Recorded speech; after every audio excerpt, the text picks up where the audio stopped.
It's springtime in the mountains of central Idaho, and as the winter solstice begins to yield to the sun's warming rays, they begin to melt the winter's accumulation of snow, breaking its icy grip and releasing Mother Nature's precious water that has been stored in the form of snow.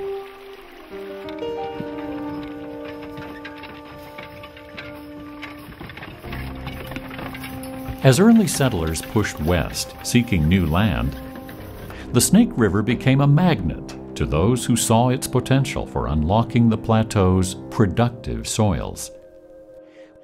As the farm economy grew, so did the desires of enterprising men who, touched by the same pioneering spirit as their forefathers, dreamed of claiming desert lands by using the Snake River for high-lift irrigation.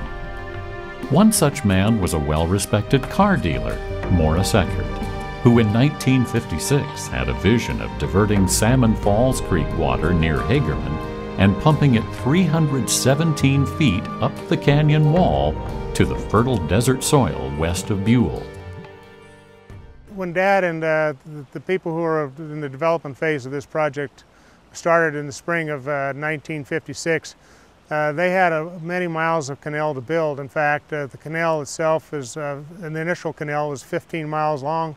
You can imagine trying to get the pumping station finished up in the spring of '56, building the canal, getting the pumps running, and then also taking the fact that they had to clear all the sagebrush by the old cutters. They had to rake them in rows, burn the sagebrush, work the ground, level it. Many hours of tractor and cat work went into leveling and land planing. Then they had to plant the crops. They had to run secondary ditches from the canals that they run, and to try to get crops in that year in the spring of '56, all in one year, an incredible feat. In 1964, a respected farm implement businessman, Allen Noble, identified two large tracts of land for irrigation above Glenn's Ferry, known as Sailor Creek and Grindstone. A new design was created for the irrigation system at Sailor Creek.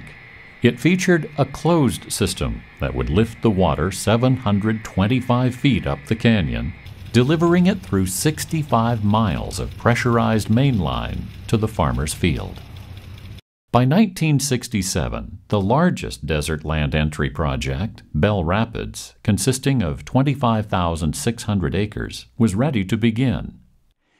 The plan included using 3 high-lift pumping stations, lifting water from 550 to 625 feet above the river.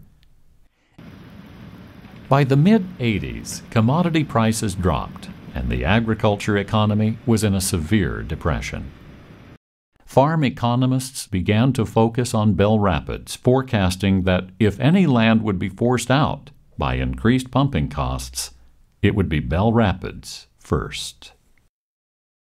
By January 2005, the state of Idaho and Bell Rapids Mutual Irrigation Company began negotiations to sell their 75,000 acre-feet of irrigation water to the state to help satisfy the terms of the Nez Perce Water Agreement, providing much-needed additional Snake River water for fish mitigation.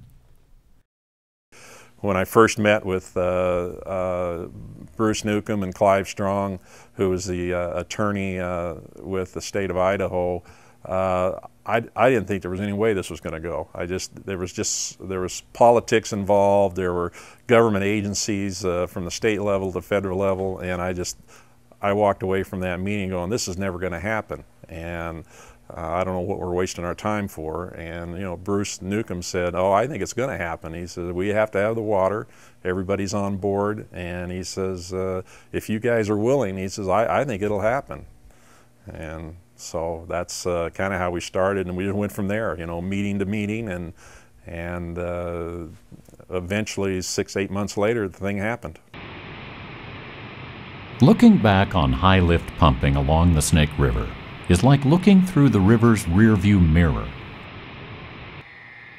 If the need to develop high-lift pumping projects were to arise today, it would be unattainable given the current economic, political, and environmental demands for water alone. As for now, Bell Rapids stands as a reminder of changing times